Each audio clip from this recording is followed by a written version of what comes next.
로마서 8장 31절 32절을 다 찾아서 저와 함께 읽겠습니다. 그런즉 이 일에 대하여 우리가 무슨 말하리요? 만일 하나님이 우리를 위하시면 누가 우리를 대적하리요?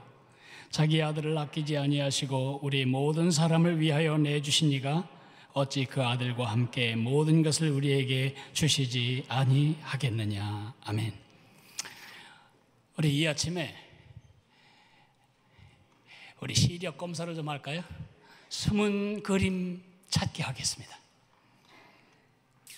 이 이야기는 방금 전에 여러분이 들으셨던 엘리사 도단성의 이야기입니다. 엘리사와 그의 몸종 게하시를 보시는 분은 고개를 끄덕여 주십시오. 대부분이 고개가 끄덕여지지 않는 걸 보면 잘 안 보이는 것 같습니다. 저기 중간에 타원형의 흰 부분이 있는데 거기 새카만 점 2개가 있습니다. 엘리사와 그의 몸종입니다. 자, 이들이 지금 포위당해 있습니다. 여기에 이들을 포위하고 있는 어마어마한 마병, 그 다음에 보병, 아람 군대를 보실 수 있겠습니까? 고개 끄덕여 보십시오. 예, 그건 좀 쉽네요. 밑에 있는 새카만 부분이 전부 군인들입니다. 꼼짝없이 죽었습니다. 아람 군대가 아주 화가 머리끝까지 났죠. 왜냐하면 공격 목표를 세우고 전략을 세우고 전쟁을 시작하면 어느새 이스라엘 군사들이 와서 거기를 대비하고 막고 있는지 틀림없이 내부 그 소통하는 간첩이 있는 게 분명해요. 왕이 다그쳤을 때 그것이 아니고 이스라엘의 엘리사라고 하는 하나님의 종이 있는데 그 사람이 다 알고 왕에게 방비하도록 가르쳐주기 때문입니다. 그러자 엘리사를 잡아오너라. 그 많은 아람 군대가 쳐들어왔습니다. 그리고 도단성, 작은 성을 에워쌉니다. 그것을 본 게하시는 죽을 지경이었습니다. 너무 두렵고 너무 걱정스러웠습니다. 그럴 때 엘리사가 기도합니다. 눈을 열어서 보게 도와주십시오. 그래서 그 눈이 열려서 보니 그전까지 보지 못했던 하늘의 불말과 불병거가 온 산을 둘러있는 것을 보게 됩니다. 그제서야 그의 마음의 평화와 용기가 찾아왔습니다. 같은 날, 같은 곳에서 같은 상황을 맞았습니다. 그러나 두 사람은 아주 다른 반응으로 반응하고 있습니다. 게하시는 두려워 떨었는데 엘리사는 담대했습니다. 게하시는 겁이나 죽을 지경이었는데 엘리사는 흥미진진한 얼굴로 그 다음 장면을 바라보고 있었습니다. 무슨 차이일까요? 그 차이는 다음 그림 한 장으로 요약할 수 있습니다. 게하시는 엘리사의 종은 물음표였고 엘리사는 느낌표였습니다. 저것을 구태여 발음하자면 까대다입니다. 하나님이 정말 우리와 함께 하실까? 하나님이 날 도와주실까? 하나님이 건져주실까? 그것은 엘리사의 몸종 게하시의 생각이었습니다. 하나님은 우리를 위하신다. 하나님은 우리 편이시다. 하나님 우리를 건져주신다. 이것은 엘리사의 생각이었습니다. 그 뒤에 같은 말인데 맨 뒤에 까로 묻는 것과 다로 확신하는 것 사이에 엄청난 차이를 가져오게 됩니다.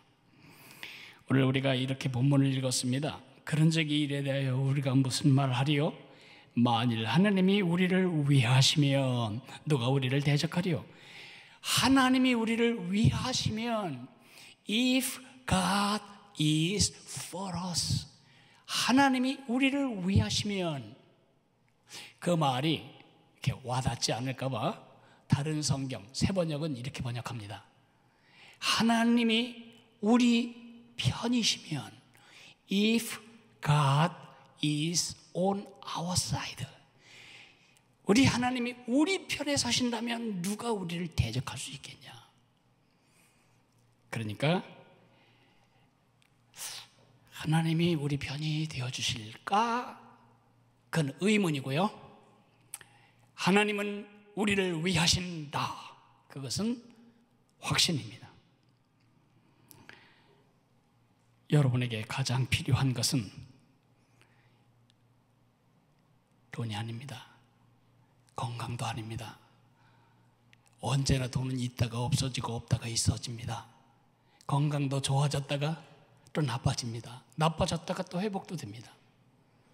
우리에게 정말 오늘의 힘든 삶을 돌파할 힘은 확신입니다. 하나님이 나를 위하신다는 확신, 하나님이 내 편이시다라는 확신. 문제는 에덴 동산 이후로 사단이 하는 짓은 뻔합니다. 에덴 동산에서 처음에 아담과 하와는 이렇게 확신했습니다. 하나님은 우리를 위하신다. 하나님은 우리 편이시다. 근데 사단이 와서 쏘삭거립니다. 하나님이 정말로 동산에 있는 나무의 열매를 먹지 말라 하셨느냐? 물음표에 씨앗을 하나 집어넣자 하와가 뒤집어집니다. 하나님이 정말 우리를 위하실까? 이렇게 보암직하고 탐스럽고 먹으면 지롭게 할 만한 이 과일을 먹지 못하게 하는 하나님이시라면 우리가 과연 우리 일생을 다 그에게 신뢰하고 믿을만 할 수 있을까? 아닌 것 같은데, 하나님 없이 살아갈 길을 선택해야 되겠다. 그래서 일어난 일이 에덴 동산에서 일어나는 반역 사건입니다. 오늘 저는 여러분에게 그 느낌표, 그 확신을 물음표로 바꾸는 사단에게 휘둘리지 아니하고 한평생 우리 삶에 사단이 쏟아부어지는 물음표, 그것을 느낌표로 뒤집어 사는 그런 삶의 원리에 대해서 말씀을 드리려고 합니다. 오늘 메시지를 제가 이 그림 한 장으로 요약하겠습니다. 이것은 암호입니다. 까, 그리고 다, 중간에는 니, 까, 니, 다. 하나님이 정말 우리와 함께 하실까? 그랬는데 하나님은 정말 우리를 위하신다. 그 변수가 있어요. 증거가 있어야죠. 그 증거를 붙잡아야 합니다. 제가 첫 번째 이야기를 하겠습니다. 하나님이 정말 우리를 위하실까요? 정말 하나님이 우리 편이실까요? 하나님이 정말 나를 사랑한다고 믿으시나요? 이렇게 계속 제가 물음표를 잇대어가면 여러분 중에 상당수는 흔들리기 시작합니다. 아닐지도 모른다는 생각이 들 겁니다. 제가 생각하기에 여러분 중에 단 한 사람도 항상 물음표를 가지고 있는 사람은 없습니다. 그래서 오늘 이 자리에 온 거 아니에요. 하나님이 나를 위하시지도 않고 내 편이시지도 않는다면 우리가 하나님을 섬겨야 할 이유가 없죠. 우리가 이 자리에 와 있는 이유는 느낌표 때문입니다. 하나님은 우리를 위하신다. 하나님은 내 편이시다. 문제는 언제나 그런 게 아니라는 것입니다. 비가 오면 농사를 짓고 비가 안 오면 농사를 그르치는 천수답처럼 우리의 확신이 그렇게 조건부로 움직인다는 게 문제입니다. 언제 여러분은 하나님이 정말 나를 위하신다, 하나님이 정말 내 편이시라는 것을 확신하셨습니까? 제가 답을 대신 말해드릴게요. 모든 게 내가 원하는 대로 잘 될 때, 생각지도 않은 바이어가 와가지고 매상을 높여줄 때 우리는 하나님 내 편이시구나. 굉장히 힘들었던 질병이 은혜 가운데 기적적으로 나았을 때 우리는 이렇게 간증합니다. 하나님은 내 편이십니다. 그러니까 물이 들어오면 우리는 다 말합니다. 하나님 내 편이시다. 근데 삶이 어째 날마다 밀물만 있나요? 한 달에 2번씩 물이 들어왔다가 빠지는 그 간만이 있잖아요. 간만 차이가 있잖아요. 밀물이 있고 썰물이 있잖아요. 썰물 때 어떻게 느낍니까? 생각지도 않게 교통사고가 났습니다. 하나님이 정말 날 위하실까? 그렇게 고3 내내 기도하며 아이를 위해 하나님께 부탁드렸는데 이번에 떨어졌어요. 대학에. 하나님이 정말 내 편이 맞아? 생각지도 않은 어려운 병에 걸렸다는 진단을 받았어요. 그러면 머릿속이 막 엉킵니다. 하나님이 날 사랑하시기는 하시는 건가? 하나님이 살아있기는 하는 건가? 하나님이 나를 돌본다는 성경의 약속은 믿을 만한가? 하나님이 나를 사랑하시는 것은 누구도 끊지 못한다는 로마서 8장은 믿을 만한가? 끊임없이 질문, 끊임없는 의문이 우리를 흔들어댑니다. 제가 가만히 생각해 봤어요.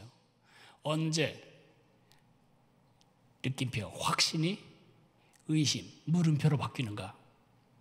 제 경우를 곰곰이 생각해 보니까 2가지로 요약이 되는 걸 느낄 수 있습니다. 첫째로는요, 내가 죄를 지었을 때 다윗이나 엘리사나 바울이나 주기철 목사님 같이 그렇게 전심으로 하나님을 사랑하는 사람이야. 하나님이 그를 위하시고 하나님이 그들과 함께 하시겠지만 이렇게 뻔히 알면서 또 죄를 짓는 나를 하나님이 사랑하실까? 이런 짓을 한 나를 하나님이 자기 편 삼아 주실까? 하나님이 나를 위하실까? 남이 보기엔 둘째고 나 보기에도 함량미달인 나, 내 믿음의 현주소가 부적격인 나에게 하나님이 함께 하실까? 날 위하실까? 내 편이 되실까? 안 될 것 같아요. 그렇지 않을 것 같아요. 하나님이 한 3m쯤 떨어져 계실 것 같아요. 더 큰 죄를 지면 하나님이 한 100m쯤 저 바깥에 팔짱을 끼고 매우 불쾌한 눈으로 저놈을 어떻게 잡아야 되나 그렇게 하실 것만 같이 느껴져요. 그래서 우리의 확신이 의심으로 바뀌는 것입니다. 그러면 그때부터 사단은 이제 흔들어대고 주님으로부터 점점 떨어뜨려 놓고 결국은 주님을 뒤등지고 세상으로 가도록 우리를 잡아끕니다. 2번째 경우가 어떤 경우일까 곰곰이 생각해 보면 내가 당하고 있는 시련이 혹독할 때 Why God? 하나님 어째서? Why me? 하나님 어째서 나에게? Why this? 하나님 어째서 나에게 이런 시련을? Why now? 하나님 어째서 나에게 지금 이런 시련을 주십니까? 우리는 시련을 당할 때 제일 먼저 생각하는 것이 물음표입니다. 하나님이 나를 위하실까? 하나님이 내 편이시라면 이런 일이 일어날 수 있을까? 하나님이 내 기도를 이렇게 방치하실까? 이렇게 오래 기다리게 하는 걸 보면 하나님이 내게 관심을 잃어버리신 건 아닐까? 그러면서 우리는 흔들리는 것입니다.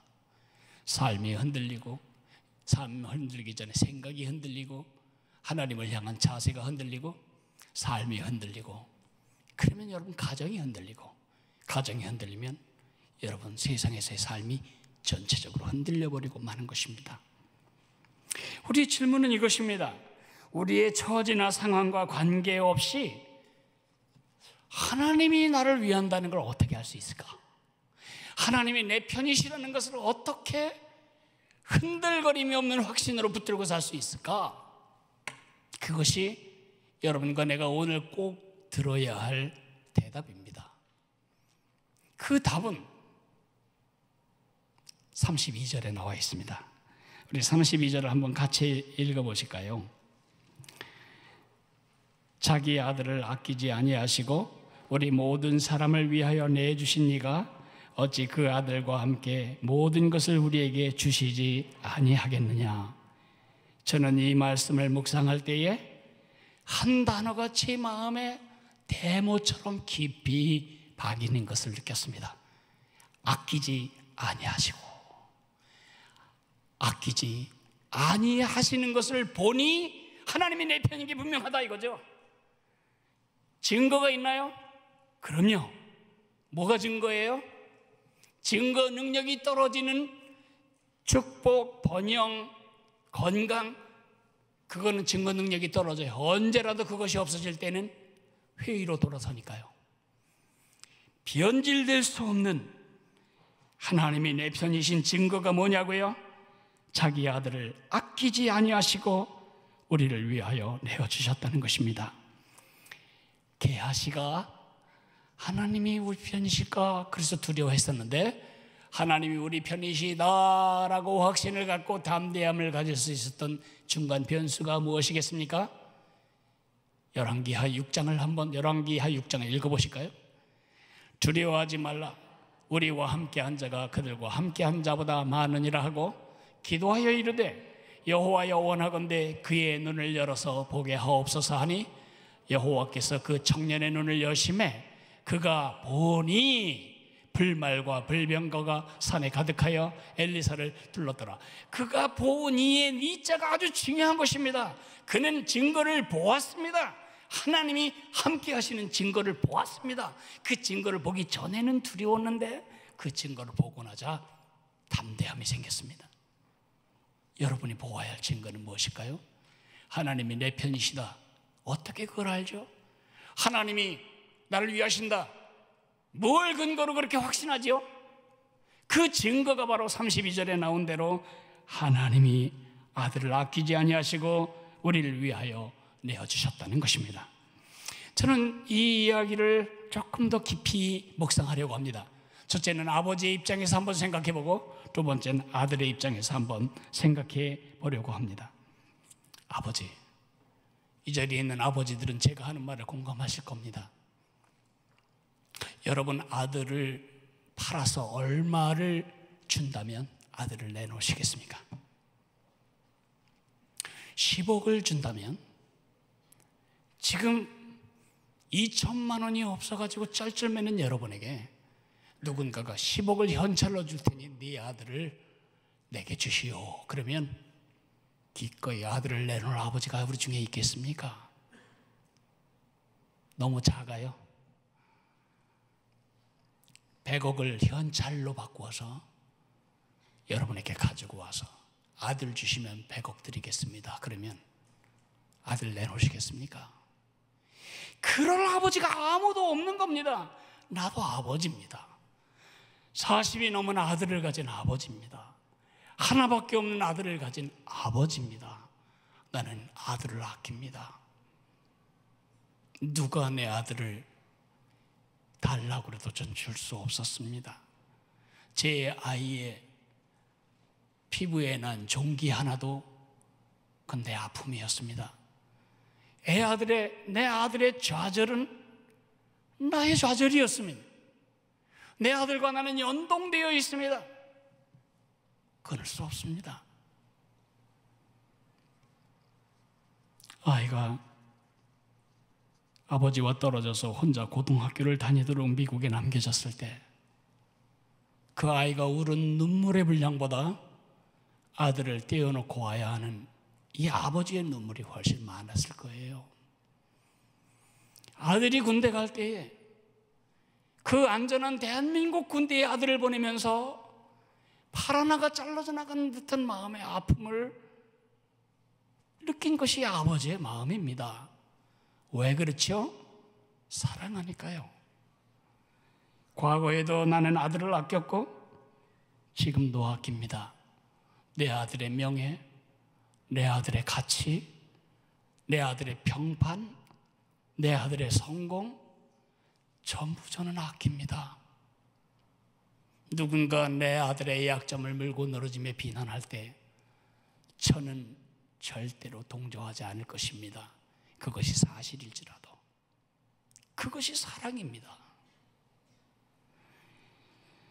그리고 제가 100살에 가까울 때까지 산다면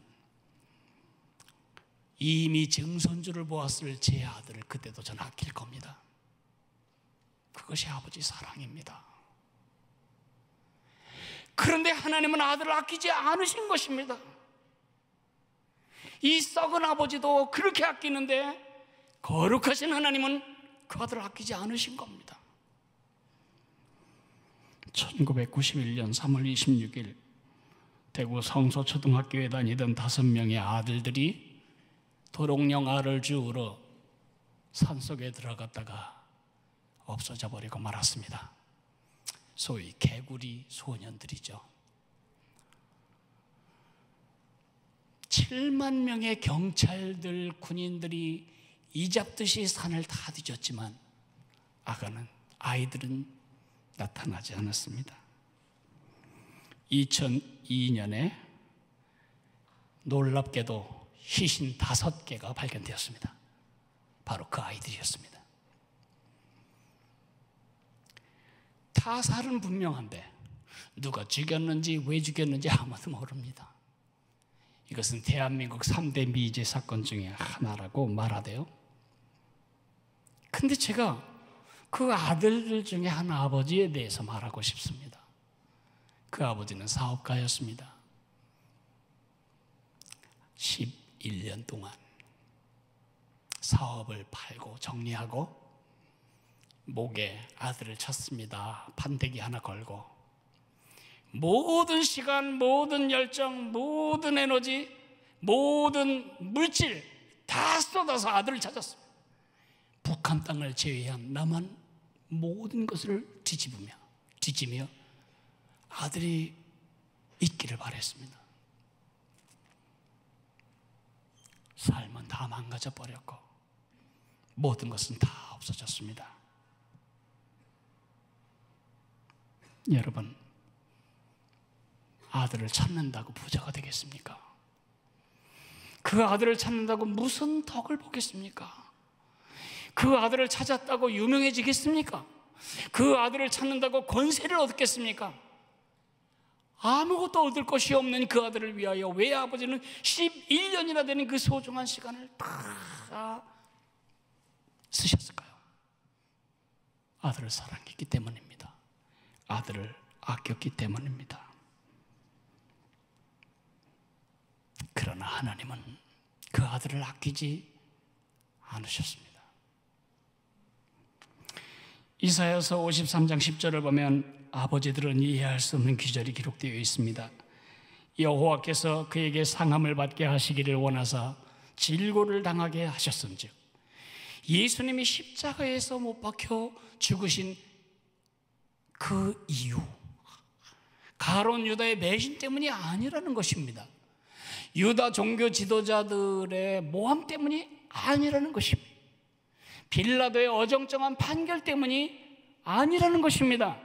예수님이 죽으신 것은 그 아버지 하나님이 원하셨기 때문이라고 말하고 있습니다. 썩은 아버지도 그렇게 아들을 아끼는데 왜 거룩하신 아버지가 그 아들을 아끼지 아니하시고 내어주셨을까요?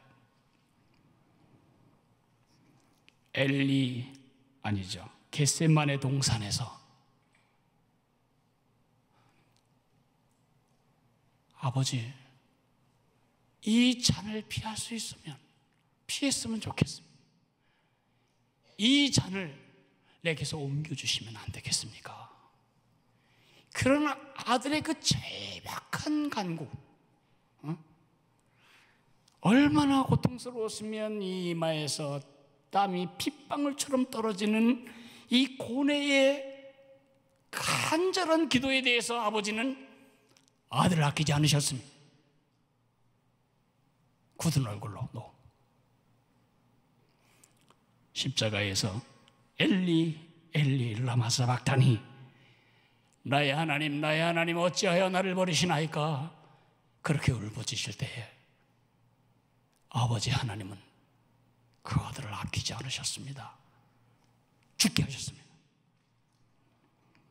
왜 그러셨을까요? 왜 하나님이 그 일을 하셨을까요? 바로 당신을 위해서입니다.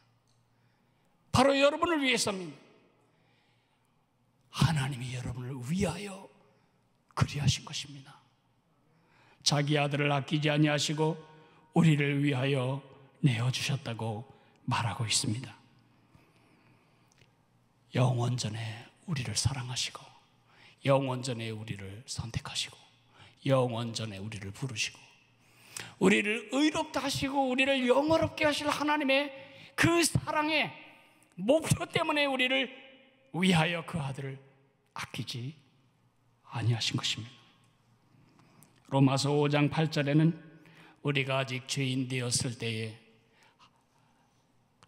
그 아들을 죽게 하심으로 하나님께서 우리에 대한 사랑을 확증하셨다고 말씀하고 있습니다.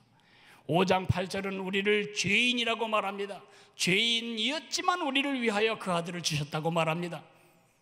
5장 9절에는 하나님이 우리가 당할 모든 진노를 그 아들에게 쏟으셨다고 말합니다.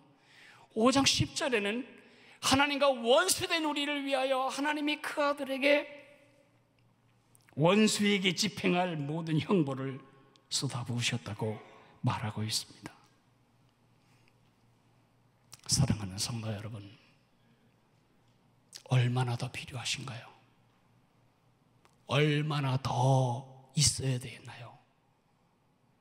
하나님이 내 편이시고 하나님이 나를 위하시고 하나님이 나를 사랑하신다는 것을 믿기에 무슨 증거가 더 많이 필요하신가요? 십자가 가지고는 안 되나요? 돈을 더 많이 줘야 그걸 믿으실 수 있겠나요? 지금보다 건강이 10배 좋아지면 그걸 인정하시겠나요? No. No. 자기 아들을 아끼지 아니하시고 우리 모든 사람을 위하여 내어주신 이가 어찌 그 아들과 함께 모든 것을 우리에게 은사로 주지 아니하시겠느냐? 우리 아들 편에서 한번 생각해 볼까요? 그 각도에서 보면 더욱 하나님이 우리를 위하신다는 증거가 더 분명하게 보여집니다. 31절에는 만일 하나님이 우리를 위하시면, 32절에는 우리 모든 사람을 위하여 내어주신 이가, 위하여라고 하는 전치사가 사용되네요. 이 위하여라고 하는 전치사는 세 글자입니다. 위하여, F-O-R, for. 이 작은 전치사 하나에 모든 복음의 무게가 걸려 있습니다. 이 위하여가 빠져나가면 예수님의 십자가는 여러분과 아무 관계도 없습니다. 우리에게 덕도 되지 않고 묵도 되지 않습니다.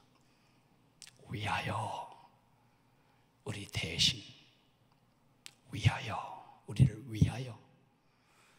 예수님은 온 몸을 발가벗길 수치를 당할 일을 하신 적이 없습니다. 근데 왜 발가벗기셨죠? 예수님은 로마 시민 꽃만 가져도 박히지 않을 십자가에서 웬만하면 그 형태를 사용하지 않는 그 극악한 죄인을 죽이는 자리에 죽으셨어요. 뭔 죄를 그렇게 험하게 많이 지셨다고? 왜 예수님은 그 고통을, 하나님께 버림받는 그 지옥의 고난을 당하셔야 했을까요? 그렇게 당하셔야 할 아무런 이유가 없는 그분이 그리 당하신 것은 for us, 우리를 위하여, 우리 모두를 위하여라고 말하고 있습니다. 유대인의 절기 중에 대속죄일이 있습니다. 대속죄일은 이스라엘 민족 공동체의 죄를 용서하시기 위한 하나님의 장치였습니다. 그렇잖아요. 오래 지나면 피부에도 때가 쌓이고, 오래 불 때다 보면 우리 아궁이 고래도 검은 거멍이 가득 차게 됩니다. 털어내는 거죠. 이렇게 하나님은 1년에 한 차례씩 백성들의 죄를 털어내는 그런 기회를 주셨습니다. 이 대속죄일이 되면 가장 중요한 건 염소입니다. 2마리의 흠없는 염소를 끌고 가면 대제사장은 붉은 줄 2개를 가지고 1마리의 뿔에 감고 1마리는 목에 감습니다. 목에 감은 염소를 끌고 와서는 그의 투박한 손을 염소에 얹어놓고 백성들의 죄를 그 위에 뒤집어 씌웁니다. 이런 죄, 저런 죄, 공의를 어긴 죄, 정직하지 않은 죄, 우리 사회가 구조적으로 가지고 있는 죄, 개인적으로 가지고 있는 죄가 얼마나 많아요. 그들도 그랬죠. 그래서 죄를 다 뒤집어 씌운 다음에 칼로 단숨에 숨통을 끊어서 피를 쏟고 각을 떠서 불태워서 속죄제를 보냈습니다. 죄의 값을 대신 치른 것입니다. 그리고 나면 이 뿔에 빨간 줄을 매놓은 염소를 데려다가 그 머리에 손을 얹고 또 기도합니다. 그리고 이 염소를 도무지 자기 집으로 찾아올 수 없는 광야 한복판까지 끌고 가서 거기서 버립니다. 저 염소는 이스라엘 민족 공동체 백성들의 모든 죄를 다 뒤집어 쓰고 죄를 다 가지고 가버린 염소입니다. 이것은 먼 훗날 예수님이 이 땅에 오셔서 펼치실 구속사역의 2가지 양상을 말해줍니다. 예수님이 우리의 죄값을 치르셨습니다. 그리고 우리를 죄에서 해방시키시기 위해 우리 죄를 가져가셨습니다. 우리 죄는 그분이 가져가시고 그분의 의는 우리에게 가져다 쏟아 부어주신 겁니다. 하나님 보시기에 우리는 더 이상 악한 죄인이 아닙니다. 얼마나 더 필요하세요? 얼마나 더 증거가 있어야 하나님은 나를 위해 하신다, 하나님은 내 편이시다 라고 확신할 수 있겠나요? 이제 우리 나머지 생애는 늘 의심하며 살지 맙시다. 제일 기분 나쁜 건 의심받는 겁니다. 여러분을 누군가 의심해서 늘 몰래 카메라로 여러분의 동선을 추적하고 여러분 차에다가 위치 추적기 달고 여러분 핸드백에다가 몰래 녹음기 달아놓고 그러고 있다면 여러분 살아갈 때 얼마나 기분 나쁘시겠냐고요. 에? 여러분 자녀가 말은 안 하는데 마음으로 우리 아버지는 언젠가 날 버릴 거야. 우리 아버지가 지난번에 내 종아리 때린 거 보면 언젠가 나 죽일지도 몰라. 늘 그런 두려움과 긴장과 불안 속에 살아간다면 아버지 여러분, 그것이 여러분의 영광이 되겠습니까? 왜 우리는 그런 대접을 받기 싫어하면서 우리 아버지 하나님께 그런 대우를 하는 것입니까? 믿음으로 살지 않는 것이 죄인 것은 바로 그 이유입니다.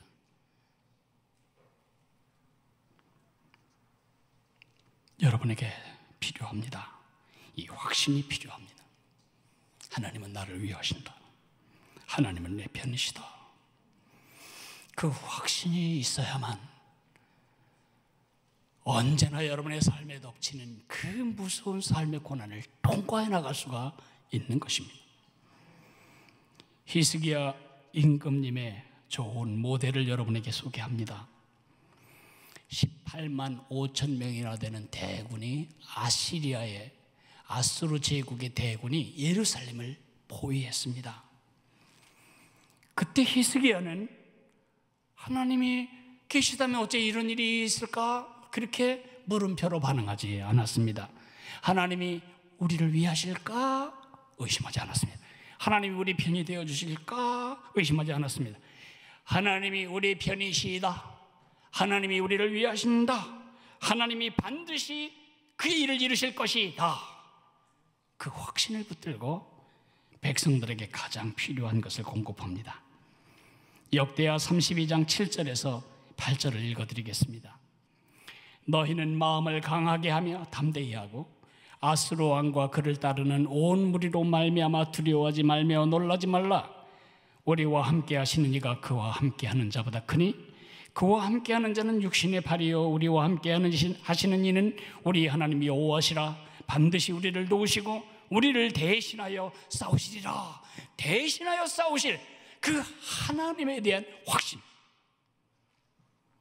그들이 전국적으로 하게 된 일은 18만 5천 구의 시체를 치우고 그들이 가지고 왔던 모든 전리품을 거두는 것뿐이었습니다.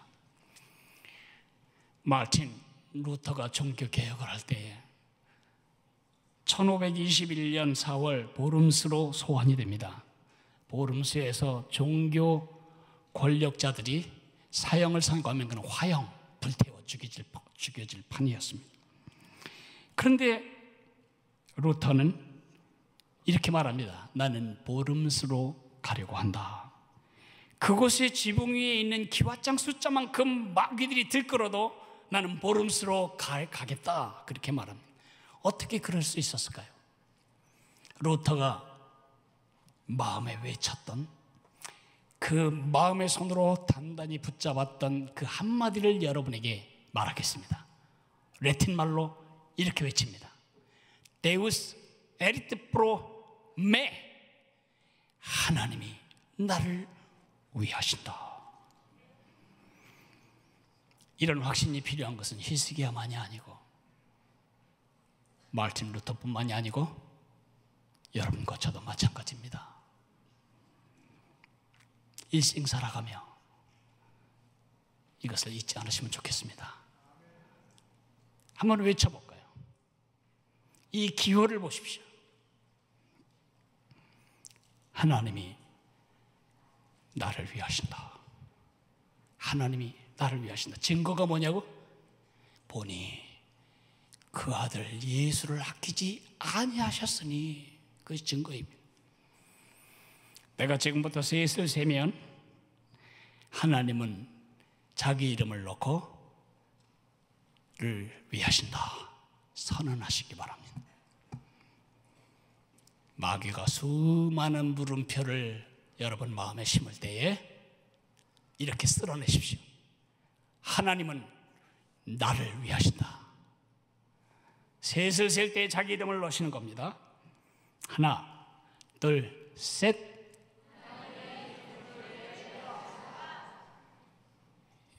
확신이 없어. 목소리에.